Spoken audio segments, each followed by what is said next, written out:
Are we on now? All right. Thank you everybody for coming. We'll call the meeting to order at 7:02. If everybody will please stand for the Pledge of Allegiance.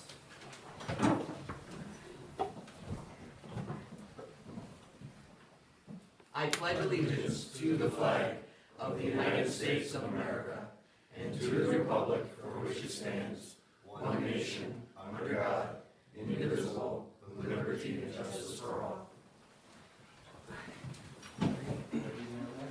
What's that? All right, start off going through the roll call. Mayor Mosher is here. Trustee Wolf? Here. Trustee Crawford? Here. Trustee Smith? Here. Trustee Patterson? Here. And Deputy Superintendent John Wolf? Here. All right. And Clerk LeQuay? Yes. All right, everybody's all here. First off, I would just like to thank everybody in the village for your thank you cards for my accident that I had back on the 2nd. Greatly appreciate it. That really warmed my heart, and very grateful for everyone's prayers for my speedy recovery, because there's no other reason why I would be here. So just wanted to thank everybody for that. Going forward, approval of the minutes. We have 3 of them. We have to approve April 6th, which was the organizational meeting that took place. Can I get a motion to approve those minutes? I make the motion. And a second? I'll second. All in favor say aye. Aye. It's unanimous, approved and carried. Was the second word? Yes. Yep. Next, we need to approve the minutes from the 13th for the regular board meeting. Can I get a motion for that? I make the motion. Bo made the motion. Can I get a second? Second. Jason, seconded. Thank you. All in favor say aye. Aye. It's unanimous, carried and approved. And the last approval of minutes would be for the last meeting on the 27th of April for the work session. Can I get a motion for that? I'll make the motion. I'll second it. All in favor say aye. Aye. It's unanimous, carried and approved. Did you get that, Rose? I didn't get the third one. Okay, so who, I did. And then Oh. I seconded it. Wait, You made a motion. read the motion? Okay. yes, and then Bo seconded, And then Bo and it was unanimous. Thank you. All right, going forward with the public comment period, starting off, will be Jason Offenbach. Well, I'm here to come back and ask for the easement that I presented to the board here last summer. I don't know, I got a bunch of information I passed out, or I asked Elliot to give to all of you on different things. With me, I brought Robert Barber, the previous landlord, and he's kind of in a hurry, so if he can stand up and speak so he can get out, I'd appreciate it. Anybody have an issue with Mr. Barber speaking first? No. Mr. Barber, go ahead. Well, first of all, Robert Barber, before this, I want to thank the village. I'm the highway superintendent for the town of Otto, and through shared services, the village came over and helped us out throughout this last winter. And I really want to appreciate it through shared services, your guys' assistance. We have, the town of Otto has come over and helped out the village numerous times with the chip sealing. So it's working out really good. Shared services working good, saving a lot of money. So thank you guys for, and John, thank you. Not a problem. See if we do. The other thing is, Jason brought this to my attention recently about the problems he's having down there, which I was a previous landowner on the end of Franklin Street. I owned this land for approximately 4 years, and I never once had a problem as far as getting access there. Going in, leaving, never no problems. I'm not sure why there's a problem now. In August of 2009, leading up to that point, there was a lot of garbage being dumped down there, and it was a concern. Not there, we're talking the end of Franklin Street. The end of Franklin Street, the dead end, would be the last. Just to make sure we, Yeah. all on the same.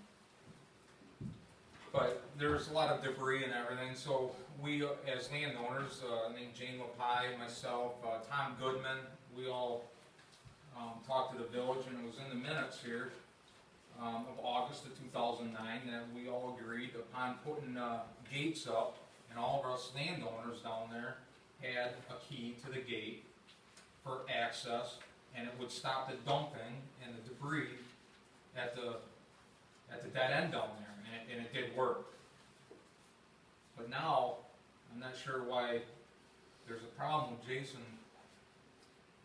who's willing to spend money in the village here, who's shopping here, lives here. Now there's a big hassle. I'm not quite sure what's going on. When you owned the property, the gate was at the top of the hill, It was midstream. midstream, where is it now? Well, it's been moved down to the bottom when we secured the fence and put the whole dump area down to the bottom. Yeah. Back Now- in the time when it was here, it was moved there because the traffic hit it and we had to leave it full open all winter. So now the gate is down past where the easement was before? Right, yeah, there's no longer, you don't need to have a key to Yeah, pass. there's no longer, so. It's off on the side to prevent people from going on that dump area. Now, is that road that goes down to that dump, John, is that still part of Franklin Street by rights? Well, all the best I can tell you, when you break the top of the hill, you're into the town of Raleigh. That's what I've always been told. My understanding of the piece of property, and I could do further research into this if the board wants, is that it stops being within the boundaries of the village and goes into the town, but the village is the landowner and owns that property. And so the village would have the right, whether to grant an easement or use of the land, or would have been one of the landowners outside of the village for use of the land, which is totally normal and that does happen. My Jason question and is- another landowner once you go over the hill, Uh-huh. there's a couple landowners down there. They both have house numbers on North Franklin Street. My Over there. 911 number is 99 North Franklin, and the house above the Ray Pascarello owns is 88 North Franklin Street. And they're both outside the village lines, but their 911 numbers are both North Franklin Street. And I didn't bring that letter with me, I kind of forgot, but I had it at one time where they sent it to the village and the code enforcement officer stating that my 911 address was 99 North Franklin, because that's the only way to get an ambulance or a fire truck to my property. Right. It's down It's down Franklin Franklin Street. Street. through the easement, where it's been. Well, through the village property or the road that's been down through there. Years ago, the road, my understanding was the road went down and part of it went to the dump, and then the other part went down across Skinner Hollow and was a main intersection to Otto. There's still a bridge in Buckman down there where it used to cross the creek. And you go down there, there's a piece of guardrail blocking both sides of that off on the one side, and you go left down past my property, there's a gate blocking the old dump site. So there's no true signs of dead ends or any of that, so, and then actually if you Google it or Bing it or whatever, it shows North Franklin Street going all the way down to the old dump site, well past my property. So, and I'd love it if one of you do it on your phone. Because it does exist there. So I guess I'm here asking, I got that, and Russ here with me that they told him he'd always be a key holder. There was a resolution made in August of 2012 that he'd be a key holder. It wasn't a key holder, just open a gate and look, it was a key holder to access his property. Right. So what I'm looking for is I'm asking for an easement to access my property. I gave you several different, I gave you a survey, I got a copy of my search here. When the village's lawyer walked in, I asked him to look through it, I didn't make copies of all that. Basically, it doesn't have an easement or an access in the last 50 years of my search. It starts out as a Boy Scout camp, and then it was sold to the Snyder family. They had 2 manufactured houses down there. And actually, the paper I have here through there, it says it was, property class was a manufactured housing site, number 270. It's been paid tax on for years as a manufactured housing site. I'm guessing it was done that way because there's always been access, maybe not in written form. As you know, I can't find it written anywhere. What is it classified now? Now, on July 16th, 2014, it was considered manufactured housing. And then when you look up on September 4th, 2014, it was changed to rural vacant land, in which case my tax assessment stayed the same. And the property owner next to me that has 4 acres of rural vacant, my tax assessment is $7,945, and the property next to me has an assessment of, I have 7 acres, he has 4, and his full market value is 1,644. And that's always been property class rural vacant. So somewhere, when I started this process last year, my property class changed from rural vacant to, or from manufactured housing to rural vacant, but they didn't change the assessed amount property. I mean, it should have been a little over $400 per acre instead of 1,100. So why that wasn't changed, I'm not sure. And who does this assessment? That's the town code enforcement, Town or assessor. town assessor, sorry. Now, who changes the class? Yeah. She did the same, and I asked her why, and I didn't get a real good answer, but I don't wanna go there. But what I'm asking for is an easement in here, and I've also provided a letter, and I got a copy of a survey, that I've had my property surveyed. So last year, one of the big things was, is I needed a survey and my search done, I have both of them to prove that I have no other access to the property, and I got a copy of the survey that I made for all of you guys. In this copy of the survey, you see kind of a triangle piece there. In that triangle piece, it shows my meter pole. And I'm asking for approximately an easement of 0.33 acres. And it's just easy numbers square off. My survey guy down there, that's how he surveyed it and thought it'd be easiest to document because it's two simple measurements to square it off instead of trying to follow a driveway or an access road like that. So he just squared it off, so that's what I'm asking for an easement. So, This triangle here. in this triangle, So your 0.33 acres sounds like a lot, but we're on a couple of feet. Well, you're talking, honestly, what I really, the worst part, what I needed is like 40 or 50 feet of access through to get from my driveway to my actual property. so where this pole is in the center of this triangle, our old dump is to the right of that, if you're To looking the at- left, if you're looking at it this way. No, our old dump is way. Way beyond it. Oh, okay. Oh, it's way. Oh, it's a quarter mile. I guess I'm thinking of where the brush and stuff. Yeah, you gotta go way, no, that's the yard debris dump, the old dump site where the garbage is at least a quarter, maybe a half a mile Oh, past. really? Yeah, I've got a picture of it. It's over here. Okay, It's so on the page. this is where you're coming off the Franklin, this way I'm looking at from. You're coming down the street Or here, this way, basically. okay, I got you. Yeah, and this right in here would be the current grade down. So the property point there, where it says it's got the circle and that they put the stake in for my land, that's right up next to the roadway. And by, the way he squared that off is he took that right down the tree line and made a hard right and squared it off. I don't need all that, but it's just an easy way to mark and say, whatever. What I'm asking for is my driveway runs through that. I'd like to keep up my driveway, make it look nice and do other things. The power pole's been there, I'm guessing, I tried calling today, but I couldn't get an answer from the power company. Since at least the Boy Scout Club was there, Mr. Cullen, can you help me out with that? It's been over 50 years, Oh, yeah. And it was a Boy Scout troop out of Buffalo, I think. you know? And then it actually went from there to, it went through a Cattaraugus Central School, and it says in my search, and that was the Boy Scout, and then from there it was sold to the Snyder family. And they always went down this road? They've always went down there. I've got 11 signed and notarized documents from previous board members and employees of the village.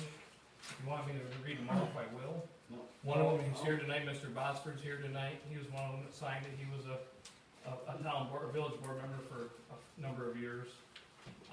They're saying that that's always been the access to that property from the Boy Scout camp days till the Snyder family to whatever. Skeeter had a key to get through the gate to it, I'm just asking for an easement to get to the property. So it's a new Albion property, No, it's not New Albany property. the village owns the village? It's owned by the village, but it's in the town of New Albany.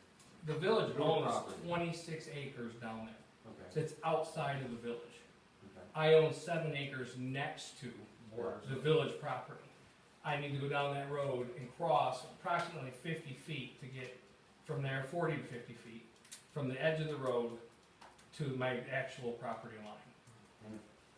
If we say no, we're basically landlocking you, is what I'm reading. Well, you're saying no, We can't landlock them. That's what I'm saying, that's what we're, if we say no, that's what we're doing, from my understanding. Right, you can It's against based the law, on this landlock lawyer's somebody, letter. correct? Well, here, That's let what me I'm just, saying. That's right. you, no, No, it's okay. You've got this letter provided from, Mr. McCauley, an attorney, and it says, you cannot be landlocked under New York state law. Obviously, being landlocked was an issue previously for you, well, right? I was told that I was landlocked.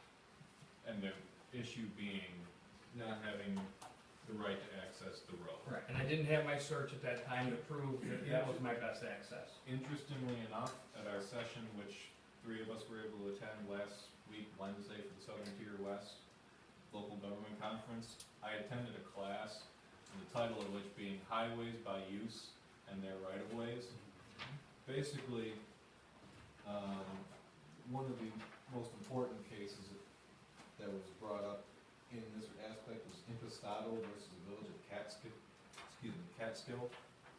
I mean, I'll save you the time, but basically, it's been somewhat maintained. I mean, we plow that, right, John? I have to plow down over that one. Now, I'm not gonna get into whether or not that makes it ours or the towns or whatever, but it has been maintained and it has been serviced. It's a highway, it's public, you can't deny anybody that. Well, on the maintenance part of it, I'm not asking for the village to maintain any portion of where I would be using for my easement. I'll take care of it, like most of this is my driveway, I'd like to take care of it. I just bought a curbing business, I'd like to dress it up with curbs on the edge and make it look nice, make it appealing. That's where I live, or where I wanna live. So I'm not asking for any maintenance agreement from the village, all I'm asking for is it ingress and egress, or, sorry, maybe, egress and ingress, or however the words is, to get back and forth to my property, and to be able to use that 1/3 acre, cause like I said, my power poles exist on that, I'd like to, have my power line run from that, and be able to do what I need to do to finish building. What's the benefit of us not doing this, I guess, is what I wanna know. The only thing I would see it being a problem, if any, would be maybe liability, but if he's taking on the responsibility. Are you going to talk to your landowning insurance and see that your coverage will also include the easement? Absolutely. That's, honestly, that would be the first thing that I would think of. Yeah, I would check that out. As one of his guests. Me personally, I don't see it. I don't see a problem. I wouldn't What want is somebody telling me your I can't get in my opinion in house. regards to everything that's been presented? Absolutely. So the village is acting as a private landowner. So I'm going to use an example of just two private landowners that live next to each other. If your neighbor lets you use his land to go in and out, or use your land to go in and out to his for a long period of time, you eventually gain a right to continue to do that. That's called an easement by prescription.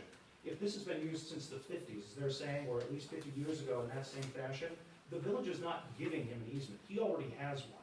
You're just certifying it on paper so he can put it down at the county clerk's office. Secondly, the village gave a key to the previous landowner. That granted an access in and of itself. Now, although they gave it to a person, because it was to access the land, the law says that there are two types of easements. Easements that go to a person, like, hey, you can come pick apples in my orchard if you want, and when that person dies or moves away, the easement goes. But if it's, hey, you can use my land to access yours, even though it's given to somebody else's name, it's an easement that's granted to the land, not the person. It's called an easement appurtenant. And for that reason, Jason would also have bought the easement when he bought the land. So if the village were to say, no, we're not giving you an easement, he probably would have a suit against the village in order to enforce that easement. More than one way, no less. Is that not to say already that he has the easement he's looking for? He has the easement, but he doesn't have it in written and recordable form. This saves him the trouble of having to get a lawsuit against the village and a judgment in order to have it on paper so he could record it. Can I, And I don't think the village wants to pay to defend a lawsuit that they're gonna lose in order to give somebody a piece of paper. That doesn't make a lot of sense. I've already paid the surveyor to survey that one angle, to change it. If with that survey, if I include that on my homeowners to ask for that extra coverage on that, then that would be sufficient. Right, but the village is going to want something in writing that proves that. So get your policy, make sure that the legal description of the land that covers what's being surveyed is included in the policy, Okay. and get a copy of the village so that they know that if anybody's hurt there, it's on your property insurance and not the village. So, and that's, I've never noticed that's something that's, I mean, That's something, yeah, you call up your insurance agent, you tell them what it is that you're doing, and that you have an easement to somebody else's land, and you want it for liability protection if somebody falls or gets hurt or that kind of thing. And what are we gonna use it for? You'll probably change your insurance by Do we- 10, 15 bucks. So can we make a motion to grant the easement contingent upon the insurance? We can. Quick question I have for both the attorney and Mr. Barber. So when he bought the land, he bought the easement as well, so there is no need to pay for the easement because it's already been included, correct? If the village wanted to charge him $1, typically a deed, when you grant somebody an easement or land, says for $1 and other right consideration, you only get $1 out of him? You probably could, but he already has the easement, you're saving him the suit against you, so it's your choice if you want to. Do we need any, to put any signs or anything down there? As far as, you know what I mean, do we need any? I personally have spoken with a sign guy from the county, and he told me that that would be a town issue and not a village issue, because the access road is actually in the town and then the village. It may be in the village land, but that's a town issue. Okay. So I will recuse myself from making any decision in regards to this, obviously, everybody knows. So, it'll be up to the board to go ahead and to make a motion a second and approve, for Jason to, I guess, on paper have his easement that is already his, I guess, from everything that's been informed. I'd like to make that motion contingent on the insurance coverage on the easement property. Yeah, I mean, I don't see a problem. It's the only other way you can even get there is go across the creek, right? Right. Yeah, there's no reason Yeah, and for that's not that. very safe. You ain't gonna do that too well. Yeah. Yeah, I'm for it. I'll second it. Second the motion contingent on the insurance. You all right with that work? So then, Yeah, So based all- on the insurance, check the insurance, make sure we don't. All right, so then all in favor in regards to, Well, The do we even do it now, or do we wait till he gets his paperwork and then just put it through? All the motion says, based on the insurance. With the If I contingency. in if I place. get paperwork supplied to the village and we we're approving it as soon as he. Supplies the All right. contingency. Yeah, give us paperwork. Approved. so, well, I mean, he already has the easement, so this is just, We know that he has the easement? If Or they've been be- using this land for the 50 years to grandfather. get in and out, they'll have an easement by prescription, yes. by description, It's the so, only other way is go across the creek. You know, you can't really ask the guy. No, I don't. He's trying. all right, so then, Bo made the motion, Bo Jason made made the the motion, second. Jason seconded. All right, all in favor, say aye. Aye. Aye. All right, approved and carried. All right, and I will get a copy of the insurance. Hopefully it's doable. I've never. Keep a copy of your survey too, so I can read the legal description of it when you get the insurance. Just to make sure the two match. all the board members have a copy of You it, can have All mine. right, thank you. so I made copies of everything, so. Okay. So After the end of the meeting. if he speaks to his insurance company, and they've never heard of such a thing, we're gonna have to revisit all this again? They'll have heard of it, it's pretty normal. Okay. All right, thank you. All right, Mr. John Butler, Thank you again. thank you, sir. Thank you for your shared services. Just visiting, all right. Mr. Botzer? Just visiting. All right, wonderful, thank you guys for showing up. And that will conclude the public comment period. We'll start off with a visitor from Municipal Solutions to update us in regards to everything for the refunding of the village, is that correct? Very good, yes. Hi, I'm Jeff Smith with Municipal Solutions. And I have formally mentioned. Yes, hi, nice to meet you. Likewise. And I just wanted to bring you up to speed on what we're trying to do with a number of the bond issues that the village has outstanding. What we're looking at is, because of the change in the interest rate environment, it appears that we may be able to call the rural development loans from 1996 that are still outstanding. They were originally taken out for 38 years. There's about 18 years left on all of the issues that we're talking about here. And because the interest rates have gone down in the conventional bond market now, we can actually refund that old rural development debt. And also the one bond you have with the Bank of Cattaraugus, they've allowed their loan to also be called in. So it looks like we can call in all of those loans and then refund them for a savings over the 18 years of about somewhere around $93,000 and $100,000 savings, which would open up about anywhere from an average of about $5,000 to $6,000 a year in debt service costs for the village. And what we have to do is we go through quite a formal process of doing the refunding. We have to prepare what we call an official statement. basically, that is going to be much like a stock prospectus. We're gonna tell the investors all about the village, show your 5 years of financial history. It'll be a document that'll probably be about 50 pages long by the time we're done with it. Also, we're gonna have to get a bond rating for the village, and that'll be something new. The village doesn't have a bond rating now, but we'll be going to Standard and Poor's, and actually, they'll be giving a write-up as far as what they feel the village's financial condition is, and they'll be assigning a rating to that. And then we work with an underwriter out of New York City, Roosevelt and Cross, and they will be the ones that will actually be going out and marketing the bonds on your behalf. And you'll have a bond counsel that you work with. They're a specialized attorney out of New York City. The firm you use is Oric, and Thomas Myers is the attorney that we work with there.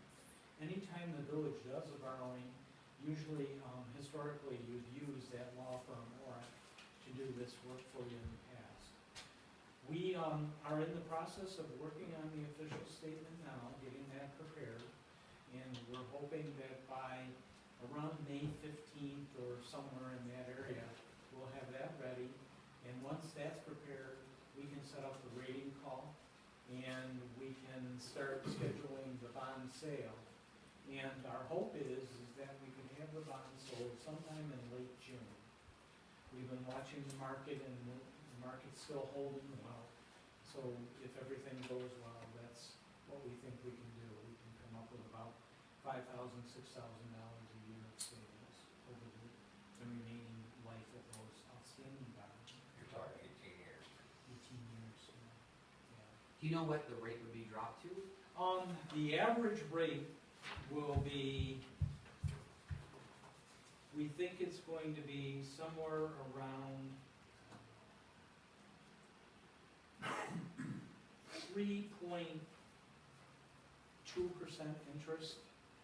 And on your other bonds, the ones that are outstanding now, the interest rate on those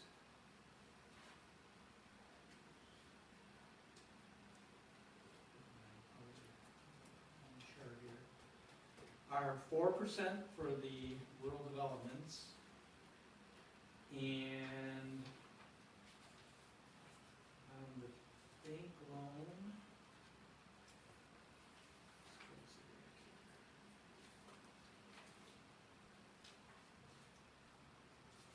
5.75%.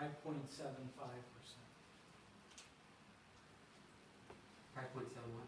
75%. So we hope to be down to around 3.2%. I imagine that's contingent on what kind of bond rating you get from S&P. Yeah, and also we're going to buy, we feel that we'll be able to qualify the issue for bond insurance, and we've also included the cost of getting bond insurance.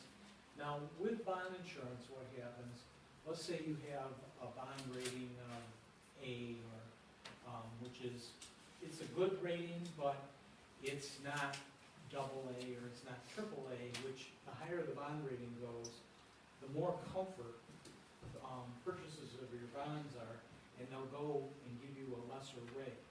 So what we can do is we can take that bond rating we get, and then we can go to bond insurance companies, and they will agree to insure your bonds, and they carry a higher bond rating than you would on your A.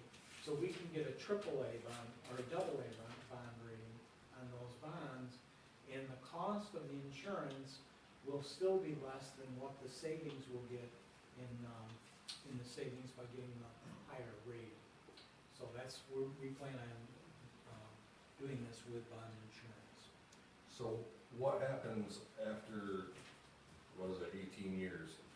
When you're all paid off, and Now, do we still have this rating?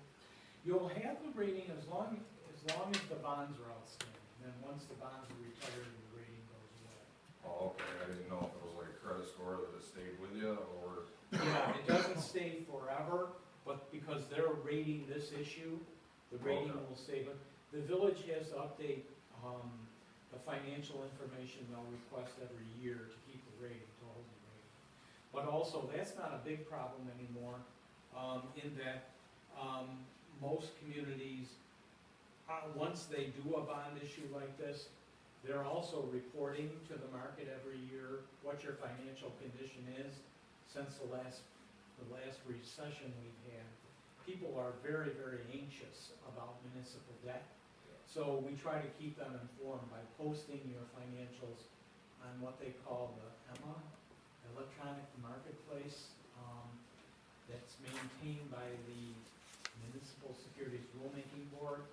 And if you ever just Google MSRB EMA, and you go on there, you pop a map of the United States and you hit New York State, and then you can type in Cattaraugus, and any of the bond issues the village has ever done will pop up. You can see the issue, probably the school district will pop up too. So that's what people are doing now, is they're actually going to this website, and if they own a bond, they can check in and look at the financial information that's being updated every year, and they can see what's going on. Gene wanted me to ask, is there supposed to be additional funds to help with the village's local share? That will, I think what Gene's referring to is the community development block grant that you're working on now, and, Yes. which is the other thing I was gonna talk about too. And I'm sure you're probably up to, Mark Younganello's group has been here, and kind of give you an update on the water system and things. There will be a local share, for doing that community development block grant program. We were originally looking for somewhere around 50,000 was gonna be the local share. So if we did do a bond issue for $50,000 for 10 years, that's about 5,000 a year. And our savings is about 5,000 a year. So Okay. the savings should pay almost all of, or a good part of that local share for that 600,000 grant that you're getting. I know one of the holdups with the grant, or with the community development block grant, is getting the environmental reviews done that are necessary in order for the government to release its funds, and that's what Mark is working on now. And we've been in contact with the community development block grant folks, because the whole project's supposed to be done by December of 2015. We've been doing some preliminary legwork to see if we could get an amendment, if it's gonna be needed. So I know Mark's working on this, you know, as much as they can, as fast as they can. Still may make the 15 deadline, but we're also trying to see if we can't get an extension, if it just can't happen because of the environmental. Do you know how long it will take for this process to be completed roughly? The community development block grant or the Refunding? refunding? The refunding should be done by the end of June. We should have it done. And do you know when we'll make our first payment? The first payment was scheduled, we've been looking at trying to do a payment date, looking at August of, preliminarily, we're looking at trying to get everything in either August or September will be when the payments come due in the future. They'll be 2016 now. 16 now. Yeah. What we'll do in 15 is we're actually not gonna refund the payments that are already in your budget. We're not gonna refund those for 2015. It's just we're gonna pay the principal faster, sooner than what you normally would have under your old bonds. So you will have some savings this year in your budget of interest too, that by paying them earlier, you'll be able to save some more interest in your regular budget in 15. Also, Gene had a question in regards to if the bonds are considered taxable under federal, state, or if they're not taxable. They're tax exempt.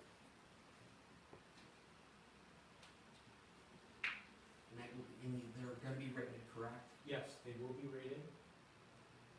So that's all the questions that he had. The banks, I mean, it's very nice of the bank allowing you to call these.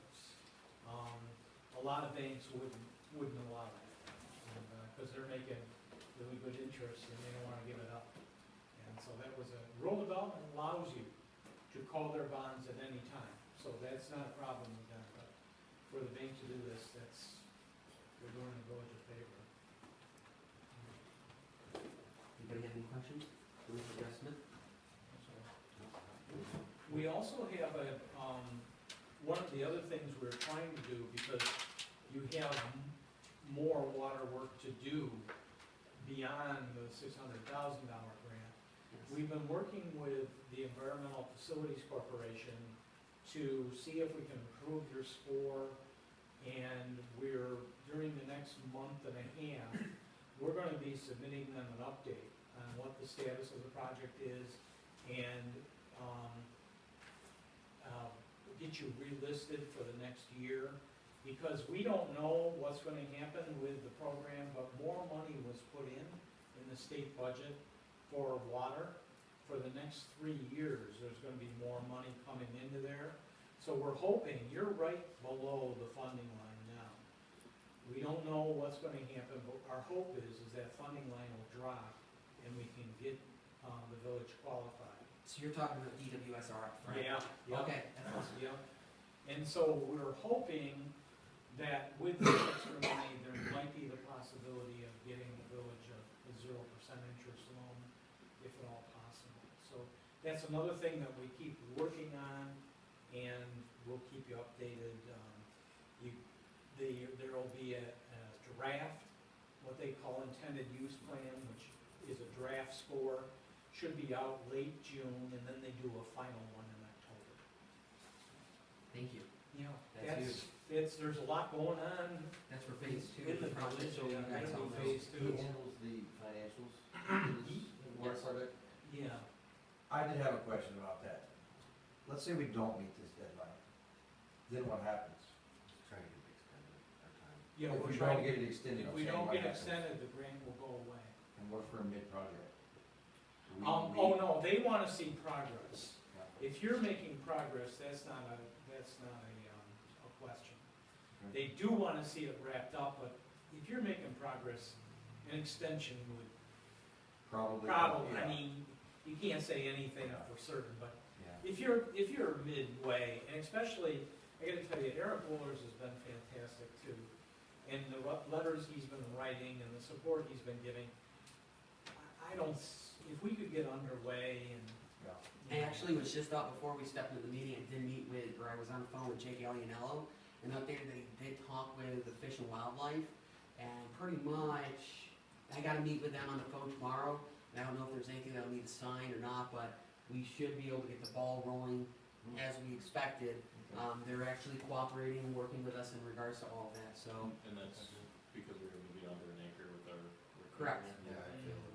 Yep, because they did I don't know, some type of study or whatever Jake and them sent is good to go for that, so that should help. Great. So that we don't have to worry about getting an extension, we can actually get phase 1 done before.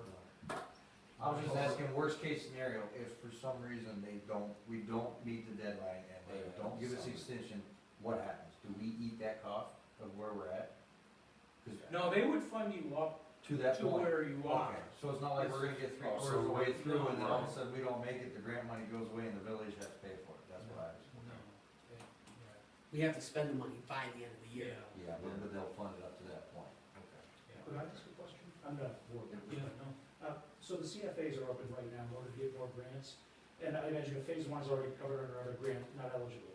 Is phase 2 covered under any of the grants right now? Not really, so, Who would be writing the CFAs for trying to get some funding towards the new water service? Because those are gonna be only open for probably, 3 months? and really, there's, the village isn't probably gonna qualify for anything under the CFA. There, I heard were some matching funds, something like 60% for fresh water, but is phase 2 not gonna be? But that's the state revolving loan fund that we were talking about, Oh, that they're already on that list. Mhm. we failed the first year, we didn't even come close. The Yeah, second year we, mentioned that. second year we made it, but New York, or this year we made it, but New York City and Westchester County got all the money, so we're hoping that with them increasing our score, that next year we can actually do. The worse your local water looks, the better chance you have of getting the funding. Yeah, Yeah. you know, I thought you'd be eschewing with the problems you're having with the Black Mountain well and everything else. And under their rating criteria, it didn't get as high, didn't get a high score. So, that's where we were just under the funding line. So we're hoping that funding line falls. But we're on that list for the extra. We've had 2 years to do this, correct? Start to finish. Yeah. Why are we under the gun with 6 months, I guess, left now, right? I Although, don't know if that's a question for you or who, but I mean, is this where did a normally year and a take half this go? long? it takes about 9 to 10 months after you actually get the first award. You have to go through and wait for the contracts to come and everything else. So it's not unusual for this to take this long. The problem has been, though, is the environmental. That's what's, most projects, you're doing work in disturbed areas, it's usually existing lines. Here, you're in a fairly sensitive area for the environmental area. That's what's been slowing you down the biggest. Yeah, I So was was it- curious. Was it agriculture, was it the Department of Ag, or was it, I mean, because NEPA just, this thing with NEPA just came up with the long year back. That's something, Yeah. as soon as, literally like we just took over is when, That's when that came out. right, That was something new, but you had problems with wetlands, and there was another species that, Mark's group had to make sure we weren't interfering with. I think there was another, I okay. don't know what that was. Okay. But Yeah. it's been a hard environment. Okay, yeah, and I don't wanna sound like I'm blaming anybody, I'm just curious, you know, we're Yeah. coming into it real green, and I wanna make Yeah. sure Oh, that this no, is a it's- normal process that, you know, cause now we're. The other thing was, when we wrote the original grant, the feeling was is that you would probably qualify for the drinking water revolving loan fund. Yeah. So it was a bigger project, so we had to get approval from, when you didn't get the funding from EFC, we had to go back to Community Development Block Grant and come up with a smaller project that would fit the $600,000 number, but we also had to do it in such a way that didn't hurt your score with EFC. So that took a while, it took about 3 months or so to develop that project, where basically you're doing the meters, the meter reading, and Phase one. and phase one. So we have it in writing, we just got it in writing from EFC, that this will not hurt your score. So that's by So doing that 3 months these didn't things. hurt us. It didn't hurt you, but it slowed, again, it Came was out part of the 24 slowdown months. from our normal. But we got, March 11th, we got a letter from Mike Montisco at Department of Health, and he's the one who oversees the drinking water. And then he's saying that to the best of our ability, it has always been our goal to hold harmless communities that take advantage of co-funding sources. In this case, the intent of protecting the public health of the users is best served and met by us doing all we can to assure the community does not lose this potential CDBG funding. And then at some point before the next intended use plan cycle, which is what we're in now, we would ask that a revised drinking water state revolving loan fund listing form be submitted for the DWSRF funded portion of the project.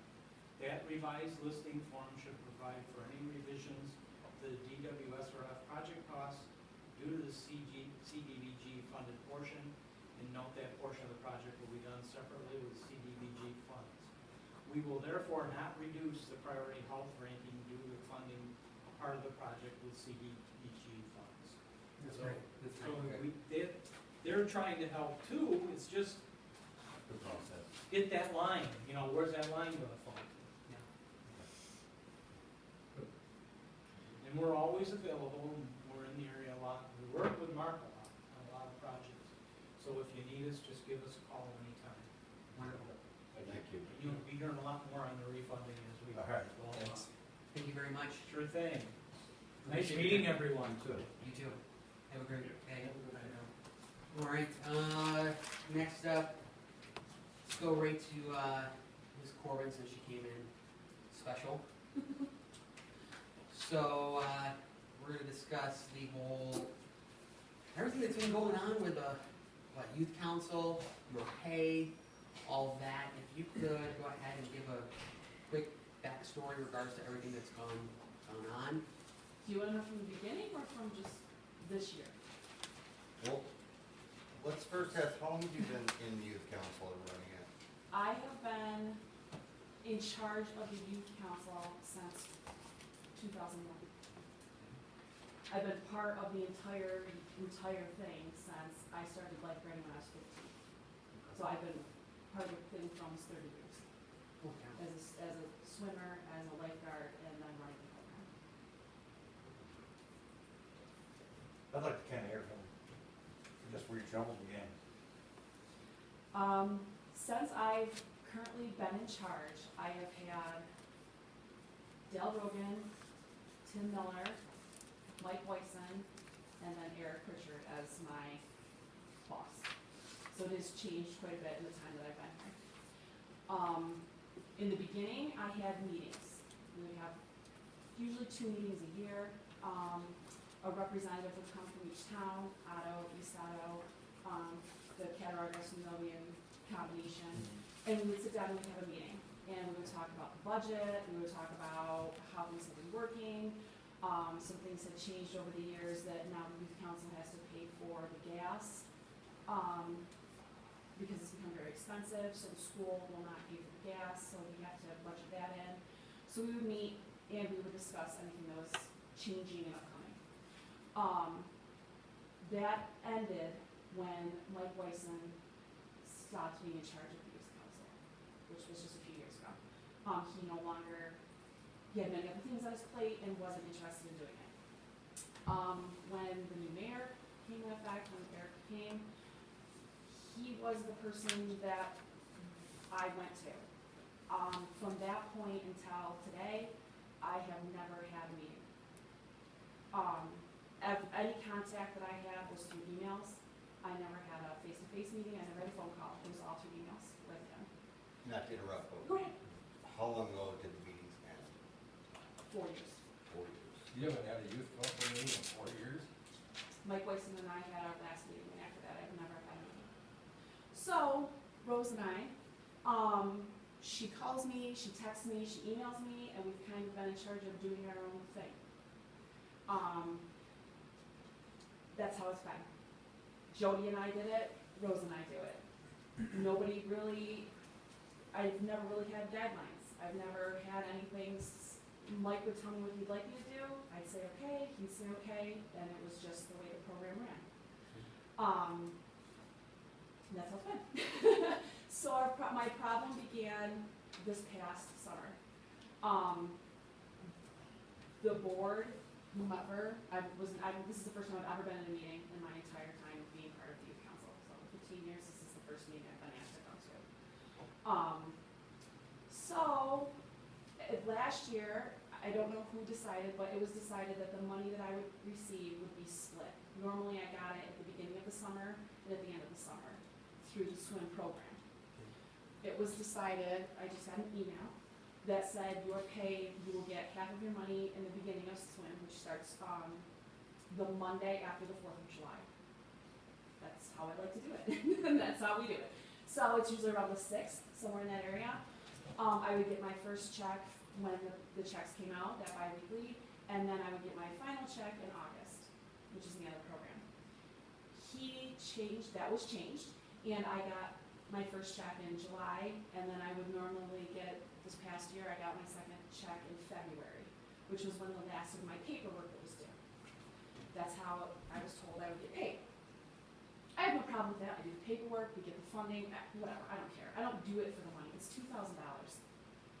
I don't need the money. I want the program to run, and I want the kids to have something. I loved it when I was a kid. I loved being a lifeguard.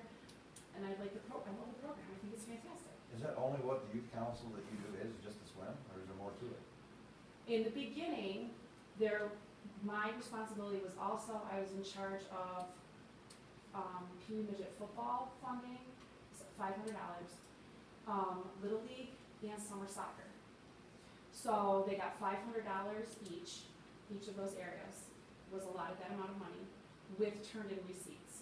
So if they turned in for equipment, for something that was related to the programs, they would turn in the receipts up to the value of $500, and it would be turned over to that group. Over the years, I have contacted probably 20 people. Mrs.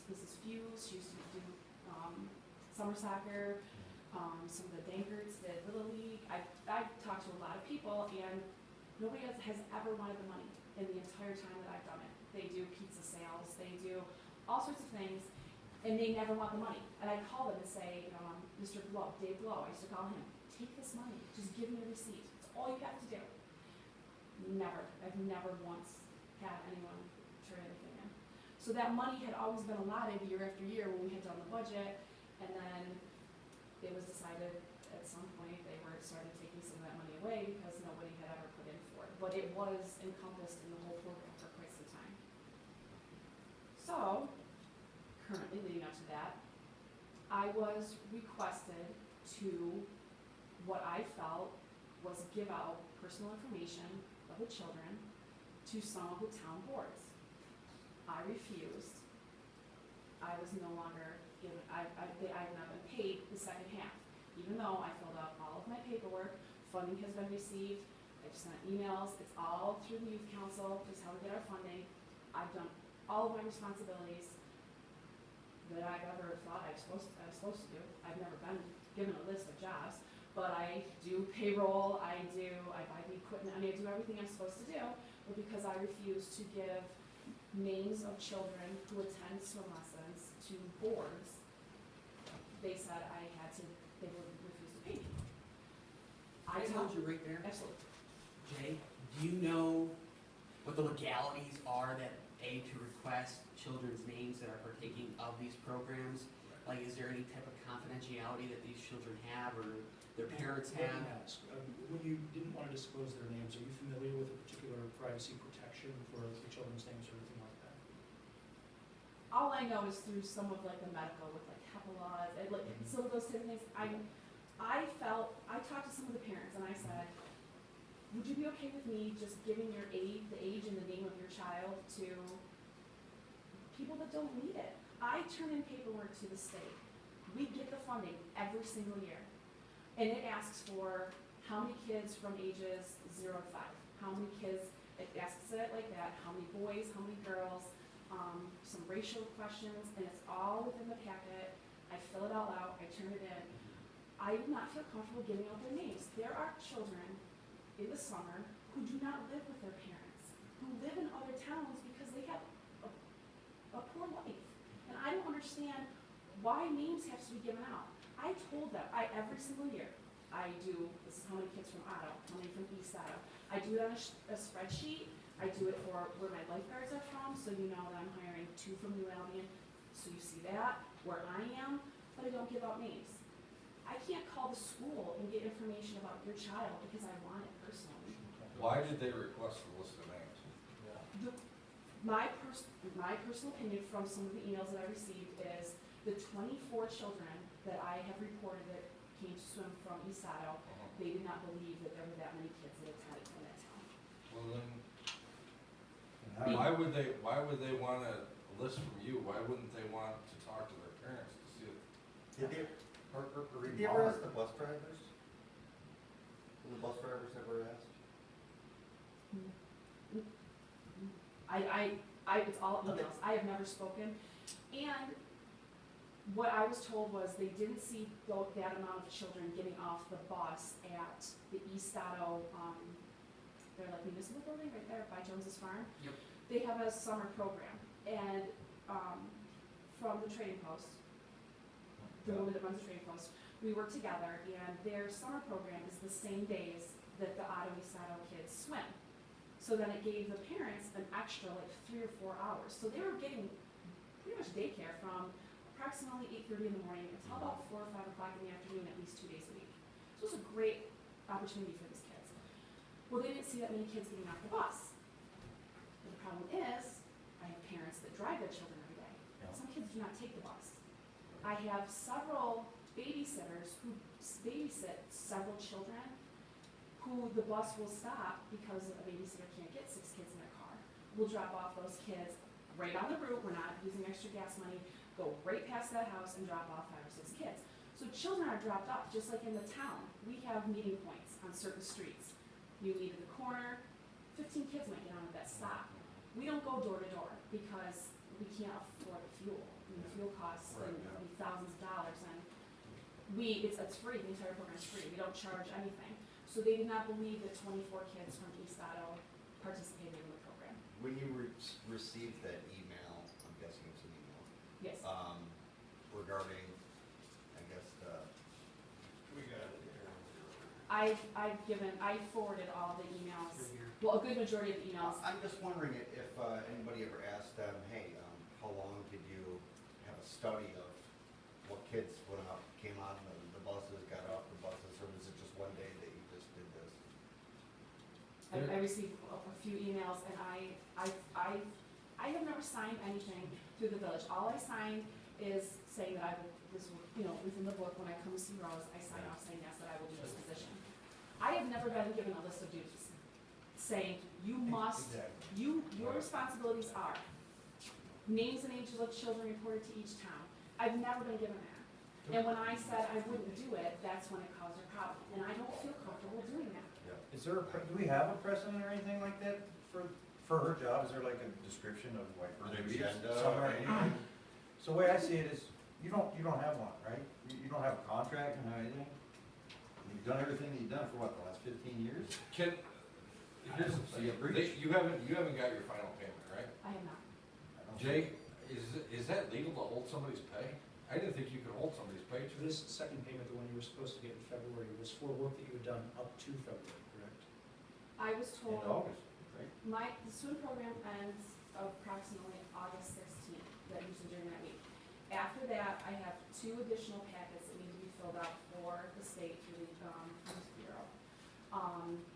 It's just, basic information about the program, that type of thing. I always hand deliver that to Jen Schultz, to the youth council. I go to her, and there's another one in February. So he wanted to wait until we got the yes that I completed the paperwork and that the funding was in effect.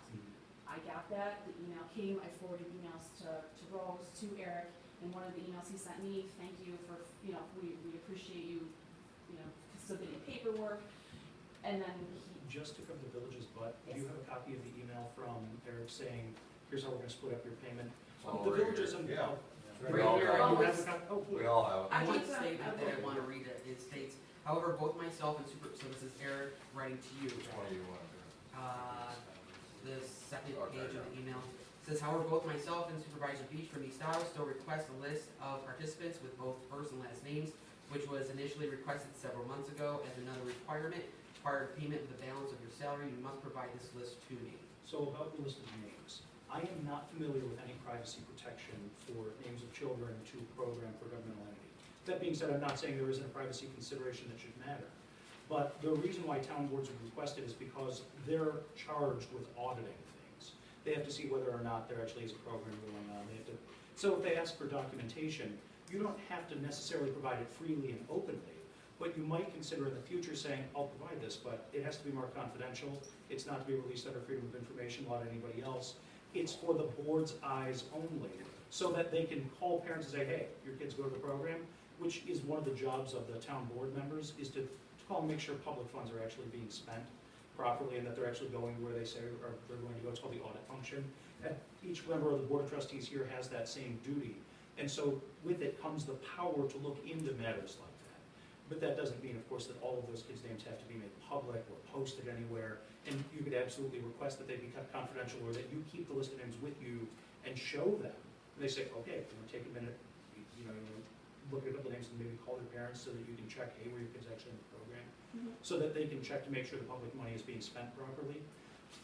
that's probably something that would be fair for a town to request. Well, I'm Jay, not saying that that means that they can withhold money that they said that you would have earned already, and I'm not saying that that means that the youth council shouldn't continue to operate and keep the privacy of the children, but usually if we're looking after public funds, they are allowed to audit and at least look at names in order to call to see whether or not people are going. but didn't they say in here somewhere that you offered them a list of names with just the first First letter name. of the last name? I offered, And that wasn't good enough. that was not enough. Well, it would be tough for them First potentially name, to, well, I wanted to do first name, last initial. 24 kids, it's a very small town. yeah. When you have two kids with different first names and the same last initial, it'll take you about 3 seconds to figure out their brothers and who they are.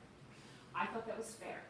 I can't, I mean, if I make up Jim Smith, I mean, if I'm making up names, I mean, you can see right on the list, and I made that list, and that was not acceptable.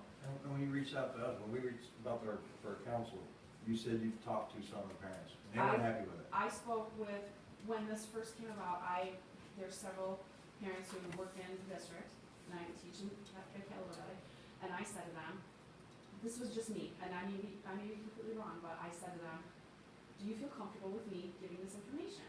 And all of them said, I don't understand why they need it, I don't want them to call me. My son attends a program. If one of you just randomly called me and said, Bryce, your 6-year-old son, can you come to swim lessons? I'd be like, excuse me? I felt uncomfortable, and it was